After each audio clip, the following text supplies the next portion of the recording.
Listen up. There's no more excuses. We're empowering those who want the hustle by exposing the status quo. The days of ordinary are over. It's time to crush mediocrity and start discovering your greatest potential. Welcome to the Hustle Nation. To the Hustle Nation. To the Hustle Nation. To the Hustle Nation. Welcome back to episode number 2, Hustle Nation. Hope you're having a great day wherever you're listening or watching from. Today, we're going to talk about the imposter syndrome, and we're going to share our stories specifically of how and what our imposter syndrome is. And, you know, what's interesting to me is just recently, Dustin, I'll share with you shortly, I had a moment of imposter syndrome. And I really, truly believe that everybody experiences it, whether you're Jeff Bezos or Elon Musk or insert any successful individual, athlete, musician, whoever that is at any level. We all go through it. And we will continue to go through and we'll fight imposter syndrome. But before we go any further, Dustin, tell our lovely listeners, what is imposter syndrome?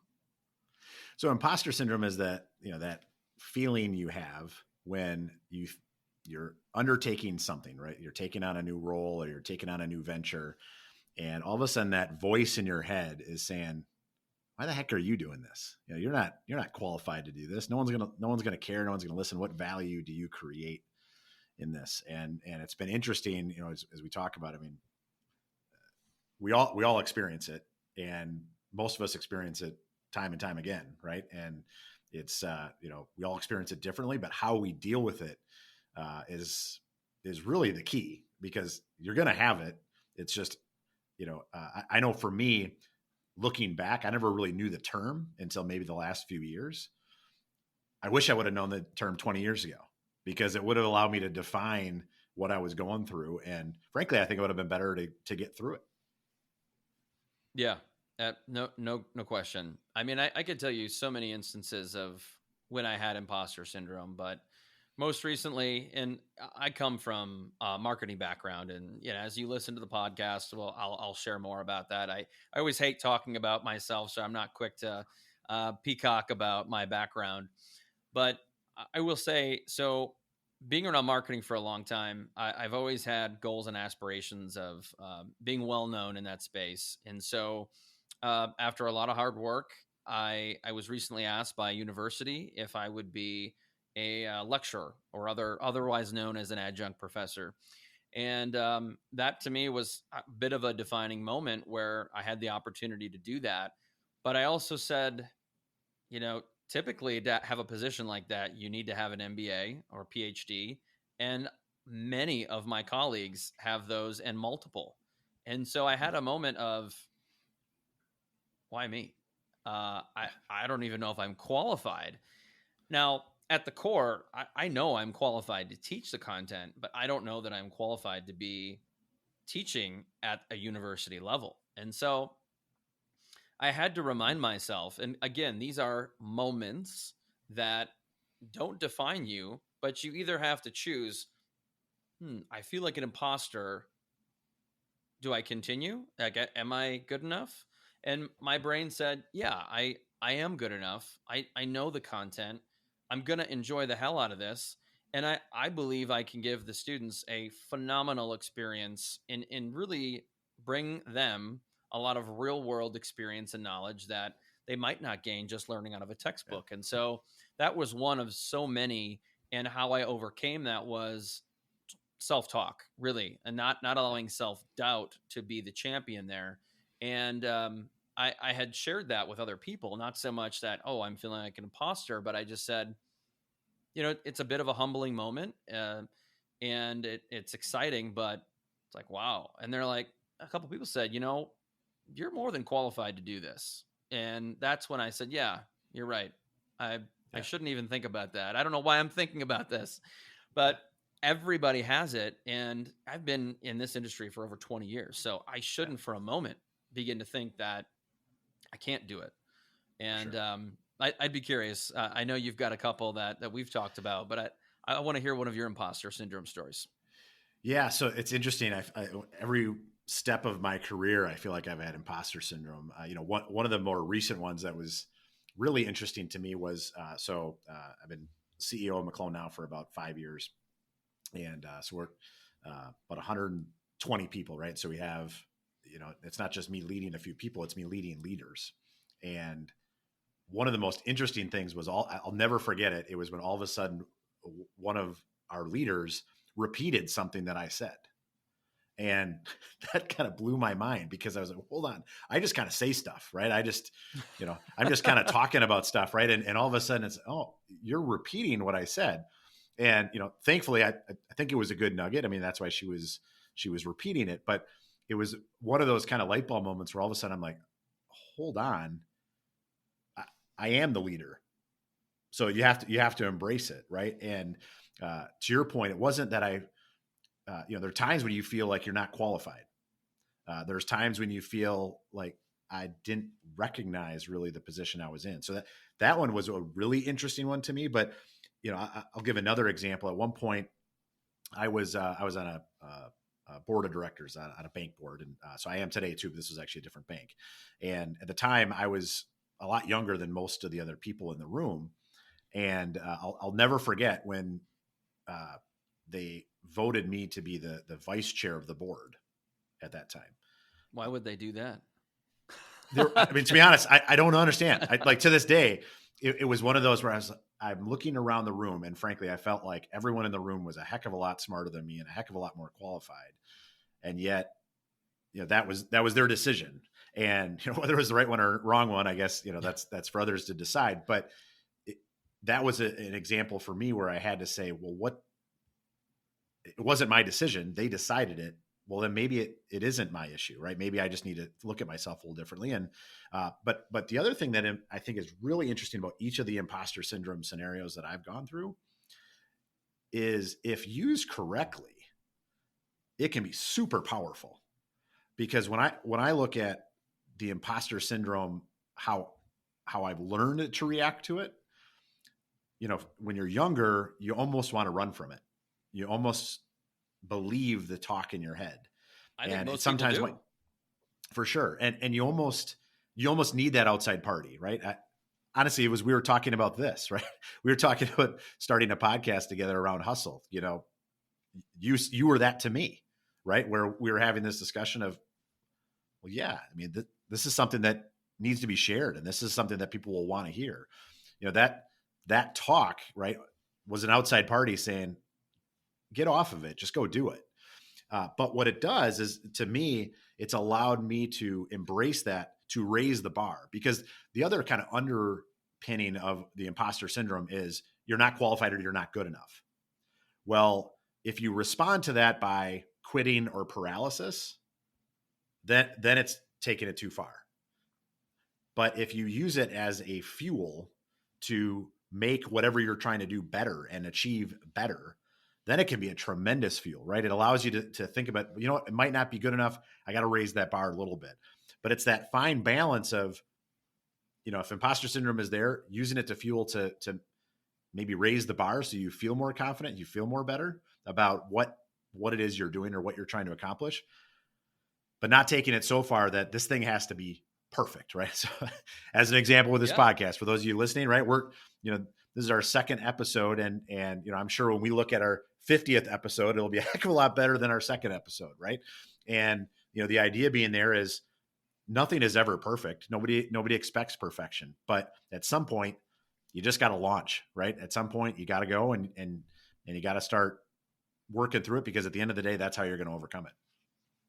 I'm going to distill down what you just said to something very simple. And I believe this. I wanted to say this before, is imposter syndrome is healthy, and it's healthy for all of those reasons. I think if you don't get imposter syndrome, you could be overly confident. You could be borderline arrogant. And I think those things can set you up for failure, because if you have imposter syndrome at times and you overcome that, because it's just momentary, in my opinion, whether that moment be for a day, an hour, a week, whatever, you think about things differently.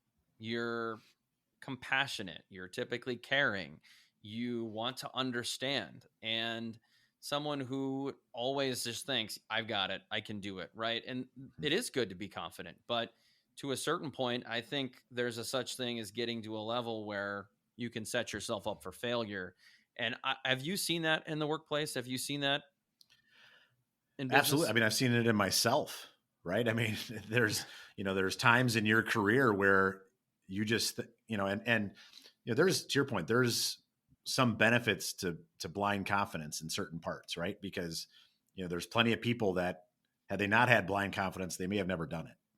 Right. So there are times and efforts to do that, but for sure, I see that, in our company and companies all over the world, really, they see it constantly where it's, that individual that just doesn't recognize, that the bar is higher. Right. And they're overly confident. And well, I get that you're confident, but you're not quite there. But the interesting thing about that is if I were to choose, one or the other, right, the overconfident or underconfident, either extremes can be a real big problem. But to me, I spend, more time with people that are not confident enough, getting them to move along. Because with the confident people, even if you're a little bit overconfident, you tend to be moving.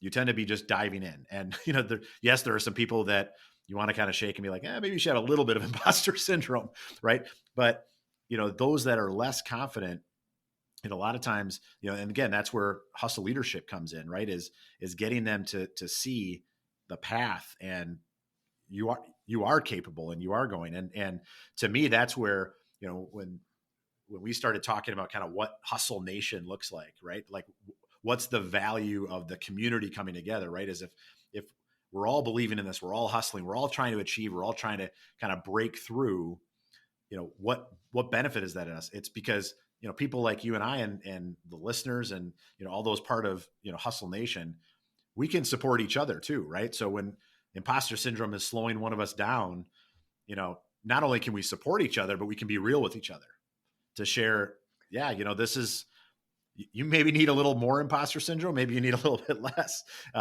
But, ultimately, to your point, I couldn't agree more. It is healthy. It's just, how do you manage it and how do you use it as fuel and guidance so that you can achieve your goals? Yeah, you said something that's important there. Be real. I'll share a very quick story. Being around a tech startup in the fleet space, which you're familiar with this business of mine. Yeah. My business partner and I were looking to hire our second or third sales guy. And so we kind of going through the motions of hiring, and we found someone who we thought was very impressive, who seemed to have a relatively successful track record that we could afford. And as we got it narrowed down to the top three, this gentleman said, "Are you ready?" And I said, "We're ready." And he said, "But are you ready for this kind of growth?" And I said, "Well, what kind of growth do you envision?" And he said, "Well," and keep in mind, this is a company that at the time barely made six figures in revenue, very small. He said, "I'm talking about massive growth." I said, "Okay, well," he's like, I really believe this could be a $5-10 million company this year." I thought, okay, well, we're already 3 months into the year. That'd be impressive. And he's like, "Can you guys handle that?" And I said, "I could handle it, but frankly, I don't know that that's sustainable. I don't know that that's realistic." Now, do I want $10 million company? Yeah, absolutely. But Dustin, how many people do you know in real life or know of that have scaled a company with that kind of overnight success? Now, to me, I don't. I've never heard of overnight success. I, in fact, heard one person say, "You know what? I've enjoyed overnight success after churning out podcasts like this for 6 years." Yeah, exactly. So, Exactly. needless to say, we did not hire that individual. But I look back and I say that is overconfidence, and that is not being realistic. I want people to be a little excited, and I've done this too. Been so excited where I've set my goals and my objectives a little too high, and I fell a little short. But that's okay. Yeah. It wasn't 10 times or 100 times too high. Absolutely. And you do see it all the time. I mean, there's kind of that age old rule, the 10X rule, right? Where it's going to take you 10 times more work or 10 times harder than what, you probably think. Right. And we see that so often. Now, you don't want to set easy goals, right? You don't want to set goals that just, oh, well, that was a cupcake goal. And that's not even going to be hard to catch. Right. But one of the things, we've talked about a lot in our company is, how many organizations have said, we're going to double in the next X years, right? 5 years, 2 years, 10 years, whatever it is. But how many actually do that? So few do, but so many stand up in front and say, we're going to double. And the reason being is because there's no plan, there's no strategy, there's no underpinning to it, right? To your point, there's no realistic view of it, right? So like when I look at our organization at McClone, we're growing at a very rapid pace. I mean, we've grown by over 50% in the last 18 months on a decent size base already. Well, okay, but what does that mean? And how do we sustain that growth? And what is, the next piece? Well, it's not like you can just wish it to happen again. And to your point, the overnight success, why has that happened? Well, it's been 15 years of building stuff.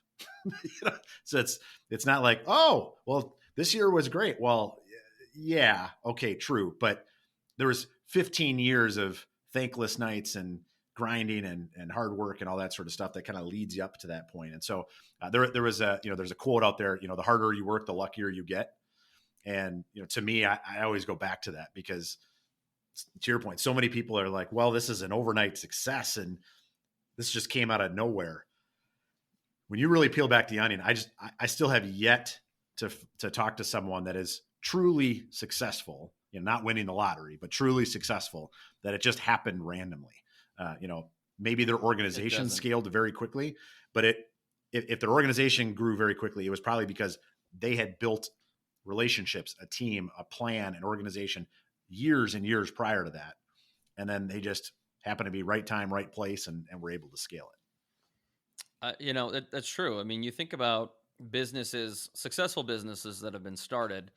My first business, which is a seasonal entertainment business, took me 16 months to start.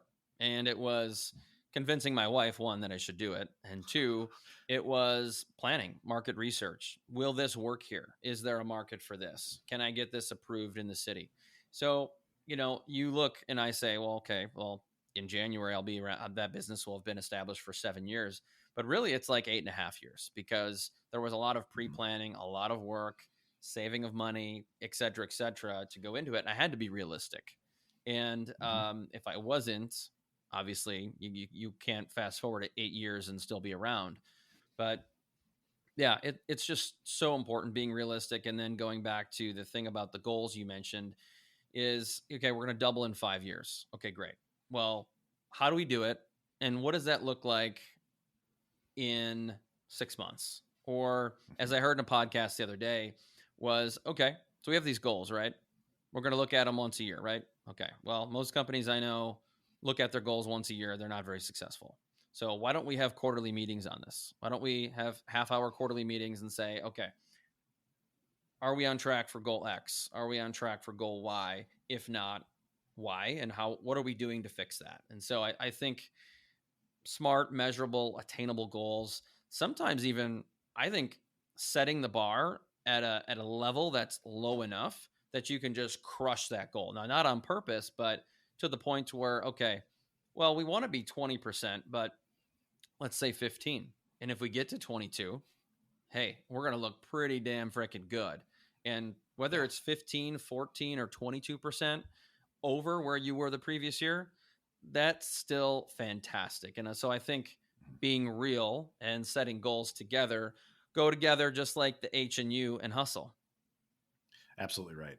Yeah. And to me, it's, whether it be corporate goals or personal goals, it's amazing to me on how, who do you think is more likely to achieve their goals? Somebody that looks at their goals every day or somebody that looks at them once a year? I mean, clearly the person that looks at them every day is going to be far more likely to achieve those goals. And then you start building to what's underneath it. I mean, it's amazing to me. So, we deal with thousands of companies around the country in our business. And it's always interesting to me in that, how many organizations talk about growth, and then you say, okay, well, like, how are you going to achieve that? And not only a lot of times is there not a strategy, there's not even necessarily the math underneath it, right? Which is, okay, to grow by 15%, how many new customers are you going to need to get? And if you need that many customers, how many potential customers do you need to talk to? And based on that, how are you going to talk to them? And how many reach outs do you need to do to talk to them, right? Or what is your marketing strategy? Or how are you going to get in front of enough people? And, we talk about it all the time in our business. I mean, our sales team would always joke to me. I actually even made a t-shirt this year where I say it's just a math problem, right? And, ultimately it's way oversimplified, but a lot of these, if you know your metrics as an organization and what you're driving to your point, if it's a SMART goal, right? So it's actually measurable. You can actually tell whether you hit it or not. If it's measurable in the long run, it should be measurable somehow in the short run. And so if you can measure those daily activities, think about fitness, right? I mean, if you're wearing a wearable tracker, why are those helping people get more healthy? Because now you know your stats every single day, right? And how you can compare each day, even maybe how you compare within a day. Well, imagine if you can apply that to your business. I'm not saying have wearable KPIs maybe, but you get the idea. Some people might need those though. Yeah. Well, it sounds like we need to have another episode focused on goals, how to achieve them, and defining what a SMART goal is, which I think we'll save for another episode. But episode number 2, all about the imposter syndrome. I hope that there were a lot of people listening and watching who took a lot of value from that. I know this subject will come up more in the future, specifically with our guests, and it certainly ties into HUST and LE, no doubt. Dustin, final thoughts? Use imposter syndrome for your benefit. It happens to us all. Don't let it stop you. Let it fuel you. I would say know that it's momentary, or let it be momentary. Then step on it and squash it like a bug, because you should know in your heart of hearts that you're capable. And that's one thing I want everybody who's watching and listening to take away, is that you can and you will. Don't let these things control you, because it is temporary.